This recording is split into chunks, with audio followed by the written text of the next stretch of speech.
The air is getting colder. The first snow has covered the peaks. If you're a highly sensitive person, that first moment when the Christmas lights appear can feel confusing. You're stuck between longing to feel the Christmas spirit and dreading the endless, noisy gatherings. I know how you feel. I've been there. And sometimes I'll still get caught in the rush of the Christmas holidays. But I've also learned how to protect my sensitivity, making this special time of the year magic again. And the snow has arrived. There's a line that always comes to my mind right before Christmas. Then the Grinch thought of something he hadn't before. Maybe Christmas, he thought, doesn't come from a store. Maybe Christmas, perhaps, means a little bit more. Staying up here in our cabin in the Italian Alps, those words have come to mean something different. I've slowly learned I don't have to just survive this season. I do not need to conform to the commercial side of Christmas.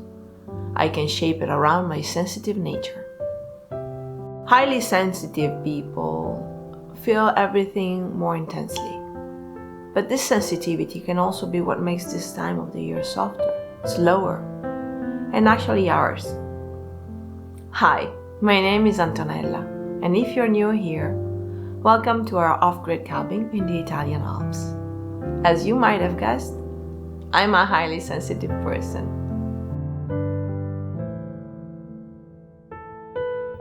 This little house, the forest outside, the quiet, they're not just an aesthetic choice.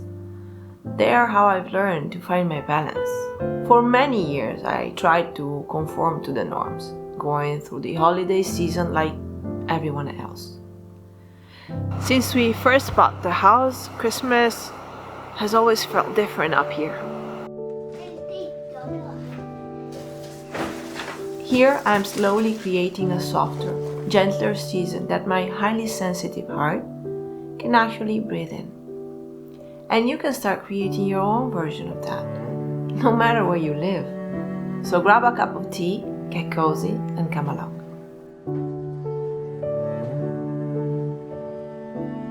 There was a time when Christmas for me meant moving from one place to another, with no space to breathe. I would sit there, smiling, nodding, trying to follow 3 conversations at once, and inside I just felt this heaviness. Why couldn't I enjoy this like everyone else? What was wrong with me? Now, here in the mountains, our days look different. They are smaller. I light my candles, I drink my tea, we go for walks with Teddy. The soundtrack is the snow under our feet, and the fire burning, and the song of the birds. It's not as if suddenly I became a different person. I'm still the same that gets drained by too much noise, too many people, too many expectations. For me, this has meant saying yes to fewer things and giving myself more time in between. And I know, especially with family expectation, it can be a lot. But think about it this way. Nobody will enjoy your present when you're cranky, so make sure to be kind to yourself and pull a bit back. Choose one slow meal with people who get you, instead of 5 rushed visits where you have to put on your happy mask. It will never be perfect, but it will be easier in time. We make our own rules. We don't need more pressure or more fix yourself advice. We follow our heart, and there's nothing wrong with that. There used to be an unspoken script I would listen to of how a good daughter, a good relative, a good friend should behave. The idea of disappointing someone was crushing me. I didn't have words like overstimulation or sensory overload back then. All I knew was that if I left early or said no, people would say I was ruining the fun. So I stayed. In rooms that were too loud, smiling, nodding, making small talk I did not care about. I'd come home completely emptied out, feeling like I'd failed both ways. I'd failed my body by pushing it too far, and I failed everyone else that were expecting me to have fun. Living here in the mountains didn't magically erase those expectations. The voices are still there, in messages, in invitation, sometimes in my own head. But slowly I've started to question them. Now before I say yes, I ponder. I consider my options. And I've learned to be kinder to those who do not understand me. If I want them to accept me for what I am, I also need to accept that not everyone will understand, and it's fine. There is beauty in being different, in seeing and feeling what others don't. There is greatness in being able to accept. So I'm learning every day to let go, choosing carefully who surrounds me, decluttering my life from the things that do not serve me. It doesn't come easy. It's an exercise in self-care. Your sensitivity is not the problem. The problem is trying to squeeze it into a life that doesn't fit. When I started changing the way I did Christmas, it wasn't like a big decision. It started really small. It was almost invisible. It was all about the intention rather than how we decorate our tree or how many gatherings we go to. It was about giving myself time between one engagement and the next. It was about spending some time just in the quiet of our forest, maybe with a cup of tea.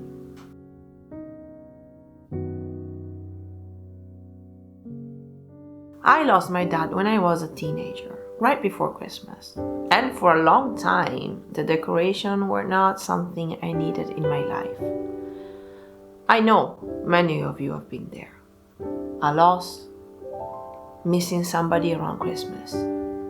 And I know celebrating is not your priority. I wanted to skip to the new year, forgetting those gray months where I tiptoed around my grief. Now, this little tree in our cabin has become one of my favorite rituals. I wanted my daughter to feel the magic of this season, the warmth of the lights and the smiles. I wanted that cold that has settled in my bones to be swept away. Every year we open the same old boxes. Saga digs through the ornament. We reminisce where each one came from. A little star made of straw that belonged to our grandma, something we made when she was small, a tiny angel I kept for a year in its box because I did not have a tree to put it on. As a highly sensitive person, I notice every color, every texture, every light, and I remember everything. And our tree is simple, with warm lights, with old things, with simple colors that whisper, Christmas is precious.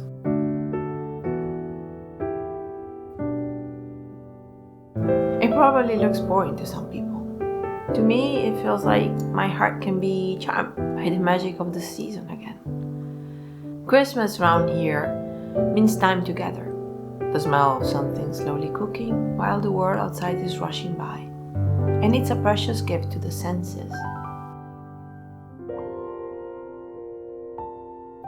There is nothing revolutionary in this, nothing impressive. No one is going to write a magazine article about how we do Christmas in our cabin. These moments are not perfect pictures, but they are pictures I take with my mind's eye, and they are precious. When I look back on the years when I thought I was the weird one, I gave my younger self a warm hug and a reassuring smile. Now I know better. Now I surround myself with moments like this, small, repetitive, gentle, where I can feel safe with people who understand.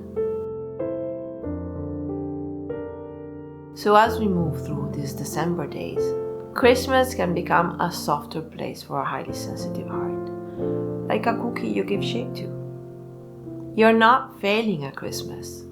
You've been trying to live a version of it that was never designed for your nervous system.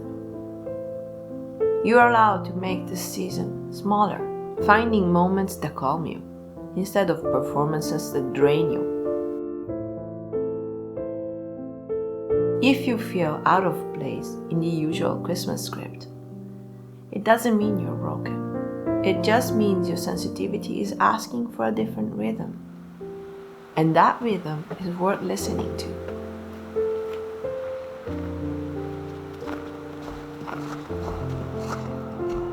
From our cabin to your home, may this Christmas be exactly what you need. Out here, the forest doesn't hurry into Christmas. The snow comes when it's ready. The light returns slowly. And I think our sensitive hearts are the same. Thanks so much for spending your time with me today, and until next time, take care. Ciao.